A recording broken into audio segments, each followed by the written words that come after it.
Oh, the more I try with that Danny, mm.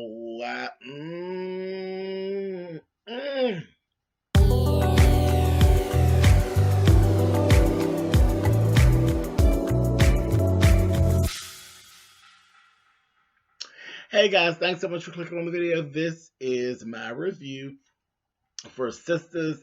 This is season 1, episode 4. Um, Listen, I don't know about that Danny.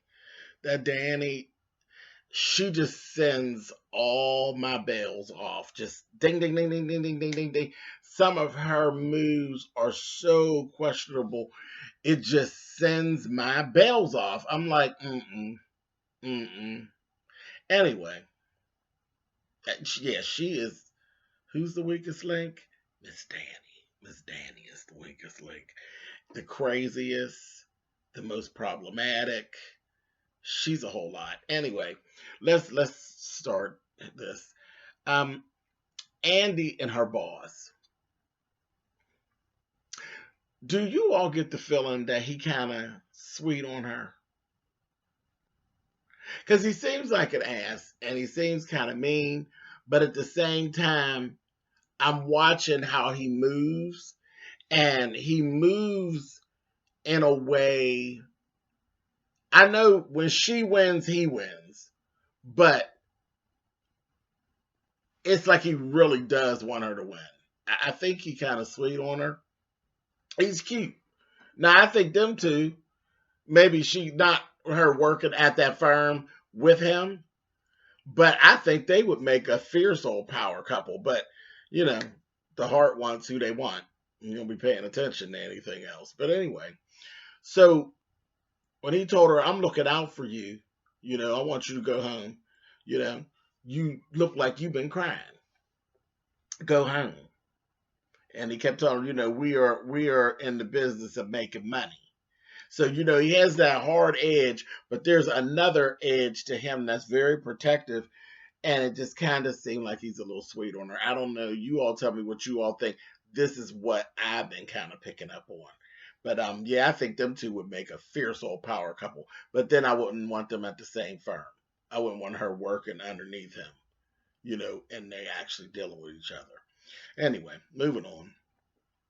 So Aaron ends up calling, y'all remember cute Aaron with the ice cream, ends up calling Karen for a date. And I figured out that, I don't know if you all may have already figured out, but I figured out in this episode, she actually owns the salon. She's not just a hairdresser. She actually owns the salon.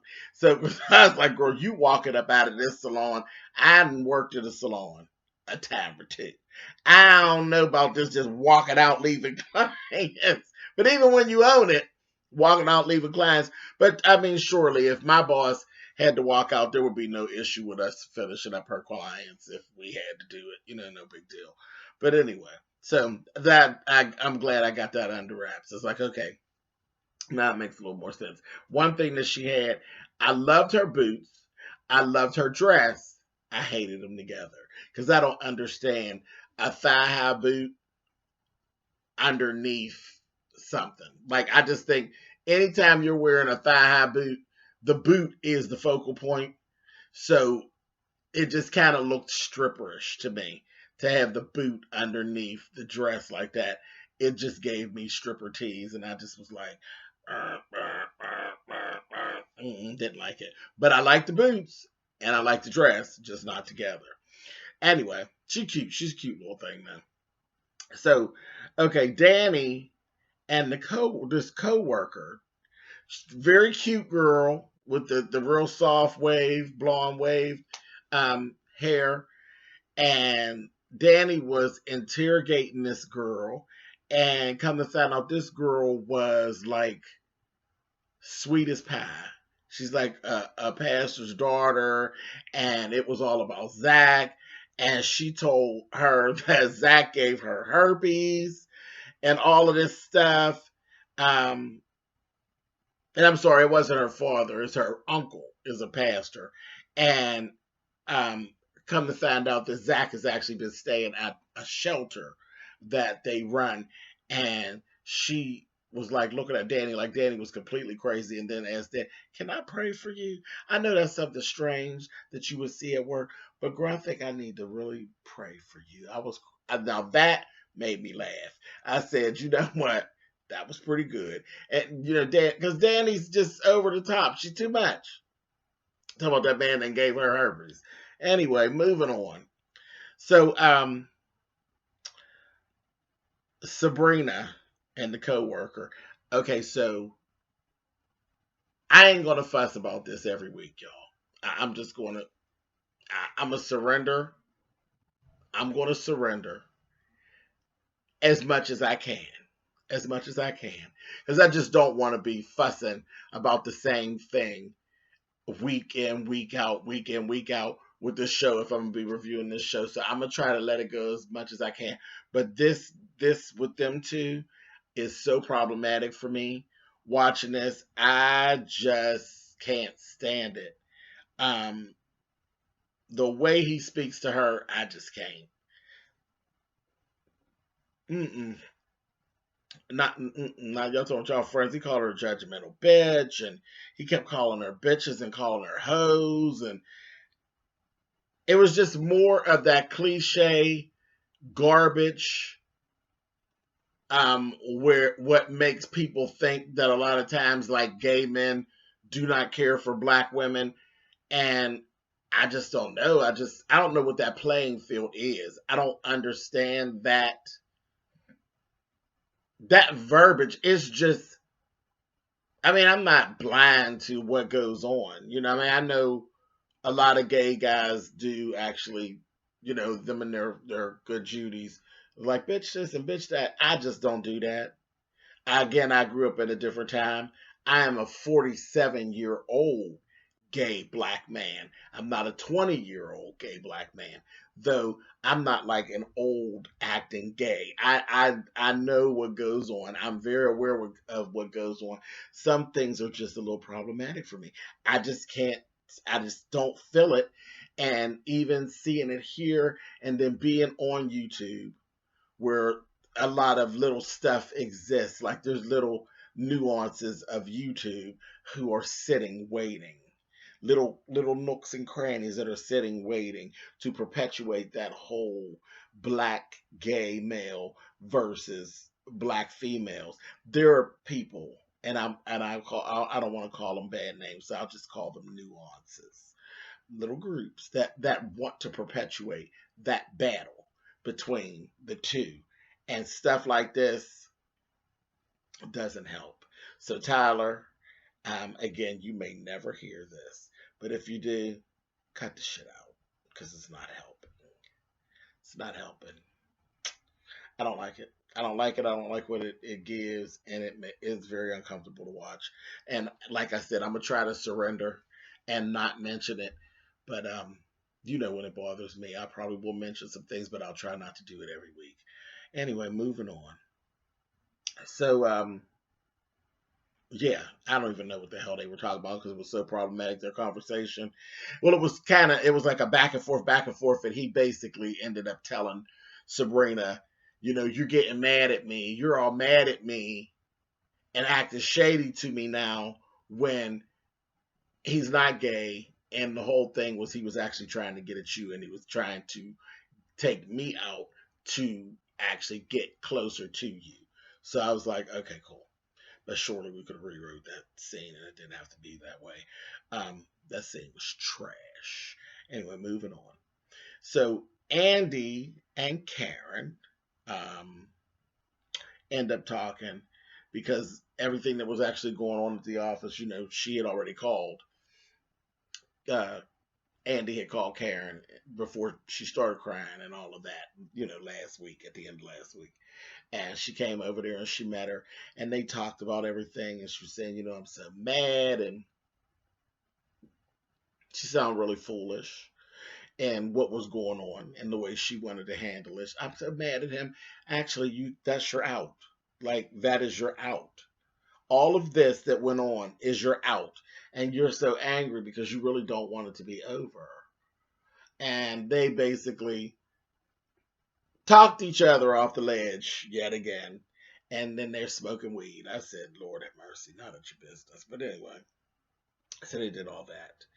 So then this is where my problem started. Here I go fussing, back up on my soapbox, but on boom, boom, bam, and I'm back up on it. Danny and Zach. Danny invites Zach to come stay at her house.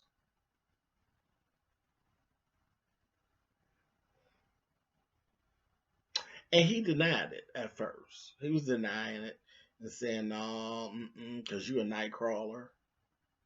You know, you're a night crawler and you're a little crazy, you're a little cray cray, and different things like that. But that whole piece of him telling her she's a night crawler and she didn't even deny it. She told him, if I come out and I see that you are up, it's my job to knock you down.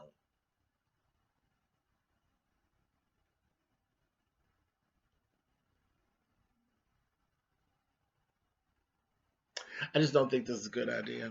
It just don't, that ain't no good idea. And none of that, none of this, none, none of it. Anyway, moving on. And she's a hot, pretty much a hot. She's very trampy to me. Anyway, moving on. Danny and Sabrina have a talk, and Sabrina told her, Danny, you need to leave that alone. You need to leave it alone. Stay out of that. Mind your business. And she's saying she's doing this to help him out because naturally she's been like friends with him, associates, not like friends, associates with him before Karen. She's the one that introduced them and hooked them up. So I understand that part of it. And then she sort of said, I need help with my rent because she's a bum. So that's the other part. And it's really crazy. They need to have her with a different job because people who work at the airport, they don't struggle like that. The pay at the airport is not that bad that you struggle like that. Anyway, but then again, she did say that she spends a lot of her money on weed. Now she did say that. So she's a bum. Anyway, moving on. So that's that.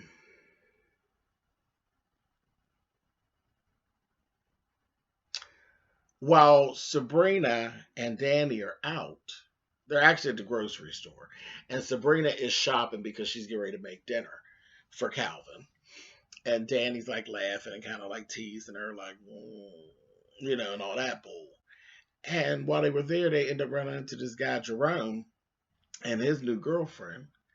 And here he's an ex of Danny's, but not really an ex. He was like a booty call, like a frequent booty call. Well, she acted a plumb fool. And then the girl, she will say, oh, so you the Tuscaloosa cooch bitch. And she just carried on terrible. She ended up chasing the two of them out of the store. I was like, again, I think it was supposed to be more funny than what I took it. It wasn't like it wasn't all that funny to me. It just it was really stupid, and it just kind of added to the fact that she's real problematic and she's irritating. Her character's irritating to me, but I'm sure for somebody it was probably funny, and they probably really got the joke. I just kind of some of the jokes when it comes to her are just so over the top that it's just not even funny. It's not cute. It's just ridiculous. Like these girls, I want to look at them. I want to look at them like you looked at Girlfriends or like you looked at Sex in the City. But those girls were classy. They had a way of carrying themselves that was more classy. Even Lynn on Girlfriends, Lynn was really like a hippie and thrown into another time. But Lynn was way classier than Danny. Danny is just trash. She's trash. I don't know what black woman that Tyler is trying to embody with that, but it ain't a black woman that I like to be around. She's trash. Okay. Boom, boom, boom, bam it. I'm down. I'm done. I'm sorry, y'all. Come on, let's go. Okay. So Aaron and Karen go to this nice little quaint restaurant and they're outdoor. It's like they're on like a rooftop, is what it looked like. And they're outdoors. It was real cute. But he giving her a foot massage under that table. I said,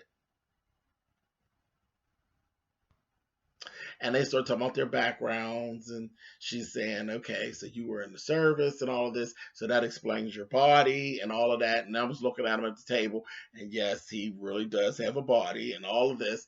And he's giving her this foot massage. I'm like, um, I definitely hope that she had some hand sanitizer in her purse or something. Because you didn't play with your foot, honey, under the table, and now y'all got to eat, honey. I wouldn't care if y'all did order sushi. Yuck, honey. Moving on. But over at Sabrina's house, she got Sabrina and Calvin. And here we got, this is just, it's not going to work. It just, it's not going to work. He is way too much of a metrosexual for her. She is way too closed minded in her thinking to even deal with him. You know, he exudes way too much feminine energy for Sabrina. He was like dancing, like he played a record, is jazz, and he started dancing, and he was just way too comfortable, just way metrosexual. It was too much feminine energy, and I'm just laughing at how he's dressed and everything. I was like, she was so uncomfortable with everything about him. I'm like, just let it go, let it go, because at this point, you're serving me hot puss, and you can't get around what your box is telling you because you want to hump this man because he's cute, and you basically want to hump him. You're sexually attracted to him. Physically, you're attracted to him, but everything else about him is sending your everything off. You know what I mean? You're not comfortable, which means it would be very it'd be very unfair to him at a point, because I believe like his behaviors and things, if you're around other people, is going to embarrass you. You're not going to be comfortable, so you're not going to be very upfront. You will end up being very unfair in the relationship. He just, it sometimes it just ain't right.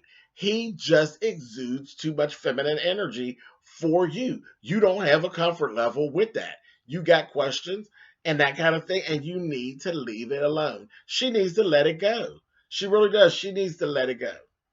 Um, moving on. Because I ain't going to tell him to not be who he is. He is who he is. Uh, I ain't going to say that it's all the fact that he had two dads, but the fact that he had two dads allowed him to very much explore and be who he is. But he is, I do believe that he's straight, but very much metrosexual, very, very in touch with his feminine side, and he doesn't even see a problem with what he's doing. And it shouldn't be a problem in a perfect world. There is a woman who is okay with a metrosexual male that will actually be okay with him. But Sabrina ain't it. Sabrina's not it. I mean, absolutely not. Um, and it's funny because I actually know a couple. I don't know them personally. I run into them a lot in my city. And the two of them, the male and the female, she's a little bit older than him. He's so completely metrosexual that you could very easily mistake him for being suspect, at least. And he's not. He's as straight as an arrow. He's as straight as an arrow, but he's neat as a pen. And when I say the two of them stay sharp, most places that I run into them at, they are the sharpest couple in the place. And you can always tell that I think he took more time getting dressed and looked like he probably dressed her. But that man is straight as an arrow, and you're hearing it from me. And I've been around them in quite a few settings over the years. And like I said, he exudes a completely metrosexual energy, but you need a woman like the one he has who is so completely like mama is so unbothered. Like I said, she's a little older than him and he's actually a better looking than her, but she be so clean and she's so confident with her shit that she ain't even worried about it. Is he sharp now? I'm listen. So this is very interesting to actually see on TV because I've actually seen how it plays out in real life. You know, you need Sabrina not strong enough. She not strong enough and she not comfortable with herself enough to deal with a man like that. So that's that. Anyway, moving on. Down off the soapbox, y'all. But boom, boom, bam it. Let's go. Um,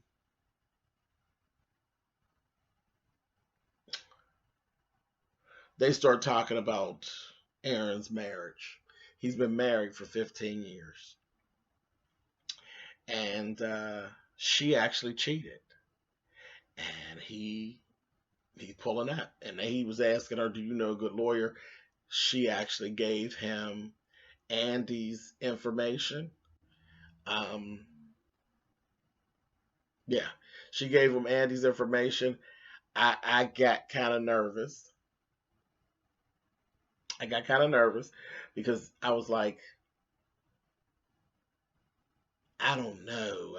Something just made me nervous because I was like, oh, please don't let like him go and meet Andy and then Andy get a thing for him because that would be. Oof. You know how Tyler likes to crisscross storylines, so I don't know. I was like, hmm, I don't know. But anyway, come to find out, it's come time to pay the check. Boyfriend then forgot his wallet. And Karen was like, go. She's waiting on that other shoe to drop, And he's like, no problem, really. Like, I'll just go ahead and call my wife and have her bring my wallet around. And I was like, oh, please say he ain't playing no games. But he did. He had the wife. He called her. She came. She's white. Which shouldn't be an issue, but it added an extra layer to the shit. I said, oh, and they're over there talking. He's getting the wallet from her and they're talking and she's kind of looking, trying to see who he's with. And it's a black girl. And I was like, oh, and it cut out. It cut out for the week there with them. So I said, oh, I think there's going to be some more to this. I don't think she's getting ready to just leave the restaurant. I think it's getting ready to be a little tete-a-tete, and I'm here for it. So, again, interesting. Last thing, Danny's sitting at her house. Boom, boom, boom. Knock on the door. It's Zach. He decides to take her up on her offer to stay at the apartment. And they're going back and forth about what the rules are going to be and this kind of thing. And I just was like looking at the scene and just knowing to myself, I hate this. I hate this. I hate where this is getting ready to go. There's going to be a problem. There's going to be a problem with Danny, Karen, and Zach. There's going to be a problem. But she's a bum. Her being a bum is just, like she gonna say, what is this? This ain't enough money. We need like first month, second month. And I was like, girl, stop it. Stop it. I don't know. Like she's such a bum that like none of that stuff she does don't come off as cute or funny to me. She's trash. Anyway, I'll catch y'all next week.